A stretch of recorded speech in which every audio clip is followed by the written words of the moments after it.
బుజ్జగింపు రాజకీయాలు, సంతుష్టీకరణ రాజకీయాలతో దేశం రెండు ముక్కలైందని, అదే విధానాన్ని ఇంకా కాంగ్రెస్ పార్టీ కొనసాగిస్తోందని ప్రధానమంత్రి నరేంద్ర మోదీ తీవ్రంగా కాంగ్రెస్ పార్టీపై ఆగ్రా ఎన్నికల సభలో విరుచుకుపడ్డారు. కాంగ్రెస్ పార్టీ బుజ్జగింపు చర్యల వల్ల దేశానికి నష్టం జరుగుతుందంటూ ఆయన విమర్శించారు. ముఖ్యంగా ఏంటంటే ముస్లిం లీగ్ సిద్ధాంతాలనే కాంగ్రెస్ పార్టీ భారతదేశంలో అమలు చేస్తుందని,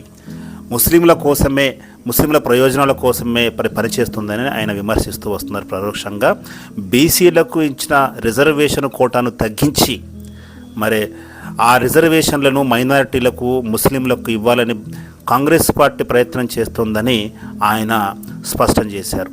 అంటే ముస్లింలకు రిజర్వేషన్లు ఇవ్వాలని రంగనాథ్ మిశ్రా కమిటీ అప్పట్లో రికమెండ్ చేసింది. 10% ముస్లిమ్స్కి, 5% ఇతర మైనార్టీలకు ఇవ్వాలని కోరింది. అది కూడా బీసీ రిజర్వేషన్ను తగ్గించి వాళ్ళకి ఇవ్వాలని కోరింది.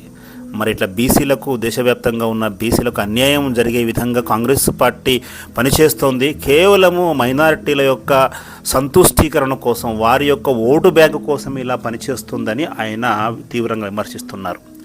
సో ఏ విధంగా అయితే ముస్లిం లీగ్ ముస్లిమ్స్ యొక్క ఎజెండానే, ముస్లిం యొక్క ప్రయోజనాలే పరమావధిగా పనిచేసి చివరికి దేశాన్ని రెండు ముక్కలుగా ఎట్లా చేసిందో, ఇప్పుడు కూడా అంటే స్వతంత్ర భారతదేశంలో కూడా మరి ఇలా కాంగ్రెస్ పార్టీ అదే విధానాలను కొనసాగిస్తూ అదే ఎజెండాతో ముందుకు వెళ్తుంది. కానీ దేశభక్తి కానీ, సమైక్యత కానీ, దేశాభివృద్ధి మీద దృష్టి పెట్టట్లేదు. కేవలం ఒక వర్గం యొక్క మేలు కోసమే కృషి చేస్తోంది అని చెప్పుకొచ్చారు. కానీ తమ ప్రభుత్వం మాత్రము అన్ని వర్గాల వారి అభివృద్ధి కోసం, సంక్షేమం కోసం కృషి చేస్తుందని ఆయన ప్రత్యేకంగా చెప్పారు. దానికి ఉదాహరణగా తన 10 ఏళ్ల కాలాన్ని ఉదహరించారు. 10 ఏళ్ల కాలంలో స్కామ్ లేదు, ఎలాంటి అవినీతి జరగలేదు, సుపరిపాలన జరిగింది, డిజిటలైజేషన్ జరిగింది, ఎన్నో కంపెనీలు వచ్చాయి, ఉత్పత్తి పెరిగింది, అంకురాలు పెరిగాయి, స్టార్టప్స్ వచ్చాయి.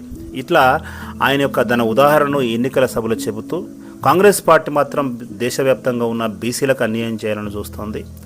ఆ రిజర్వేషన్లను మరి మైనార్టీలకు ఇవ్వాలని చూస్తోంది. ఇది ఏమాత్రం సమ్మతం కాదు. ఇలా బుజ్జగింపు రాజకీయాలతోనే దేశం నష్టపోయింది, మరోసారి నష్టపోవడానికి సిద్ధంగా లేదు. కాబట్టి ప్రజలు ఎవరికి ఓటు వేయాలో తెలుసుకోవాలి, కాంగ్రెస్ను దూరం పెట్టాలని చెప్పి ఆయన ఎన్నికల సభలో మరి పిలుపునివ్వడం జరిగింది.